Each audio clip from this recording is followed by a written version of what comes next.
Heavens on the Go, Wednesday, September 24th, 2025. Topic: What you see is what you get.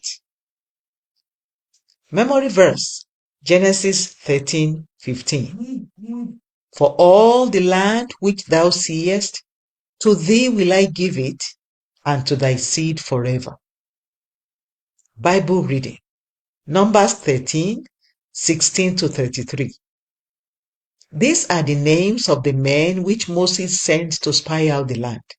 And Moses called Hoshea the son of Nun Jehoshua.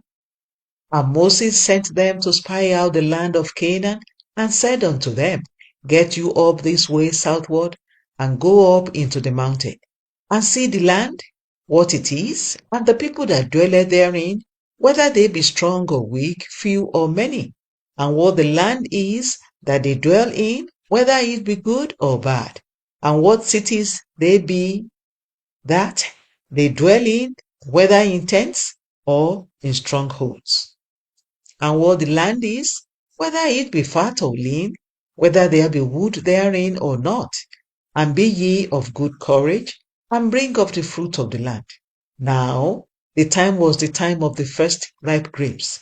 So they went up and searched the land, from the wilderness of Zin unto Rehob, as men come to Hamath. And they ascended by the south, and came unto Hebron, where Ahiman, Sheshai, and Talmai, the children of Anak, were. Now Hebron was built 7 years before Zoan in Egypt. And they came unto the brook of Eshcol, and cut down from thence a branch with one cluster of grapes, and they bare it between two upon a staff. And they brought of the pomegranates and of the figs. The place was called the brook Eshcol, because of the cluster of grapes which the children of Israel cut down from there. And they returned from searching of the land after 40 days.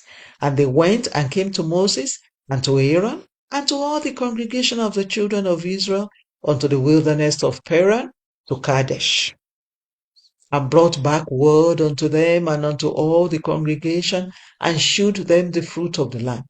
And they told him and said, We came unto the land whither thou sentest us, and surely it floweth with milk and honey, and this is the fruit of it. Nevertheless, the people be strong that dwell in the land, and the cities are walled and very great. And moreover, we saw the children of Anak there.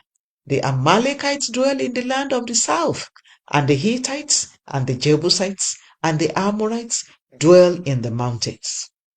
And the Canaanites dwell by the sea, and by the coast of Jordan. And Caleb stilled the people before Moses, and said, Let us go up at once and possess it, for we are well able to overcome it. But the men that went up with him said, We be not able to go up against the people, for they are stronger than we. And they brought up an evil report of the land which they had searched unto the children of Israel, saying, The land through which we have gone to search it is a land that eateth up the inhabitants thereof. And all the people that we saw in it are men of a great stature. And there we saw the giants, the sons of Anak, which come of the giants. And we are in our own sight as grasshoppers, and so we were in their sight.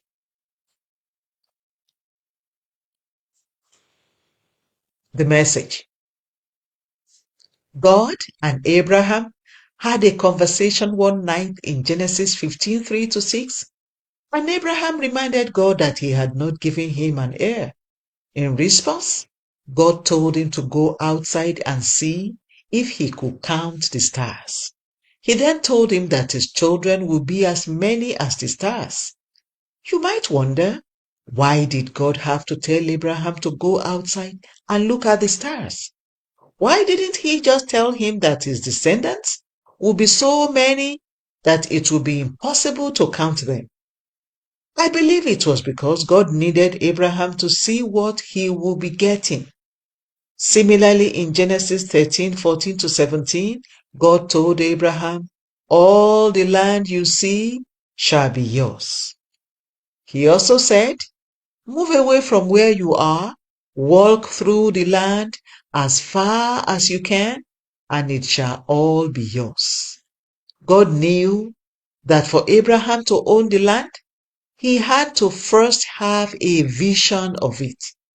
In any situation you find yourself, what you see is what you will get. In an economy where people complain that things are tough, if you see poverty, that is what you will get. Likewise, if you see abundance, you will experience it. In a situation where doctors say there is no hope, if you see life, you will have life. All you have to do is regulate your faith to see only what Jesus has promised you, and that is what you will get. In today's Bible reading, Moses sent the 12 spies to check out the land of Canaan, and they came back with reports. While Caleb and Joshua saw themselves inhabiting the land, the remaining 10 spies saw giants and a land that swallowed up its inhabitants. Joshua and Caleb saw God's mighty ability, but the others saw themselves as grasshoppers. In the end, everyone got what they saw. The 10 spies were swallowed up in the wilderness, while Joshua and Caleb got into the land and inhabited it. Numbers 32:11-12. Beloved, what do you see in your life, marriage, or career? Whatever you see is what you will get. If you see victory, you will walk in it. However, if you see defeat, you will experience it. God wants you to see correctly, and the only way to do this is to know what He says in His Word. What has God said about your home, children, career, health, and life? Believe His promises concerning you, and they shall come to pass.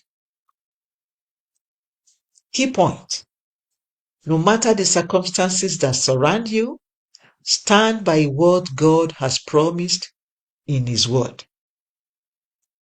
Bible reading in 1 year. Nahum 1-3. Hymn for today: Standing on the Promises of Christ.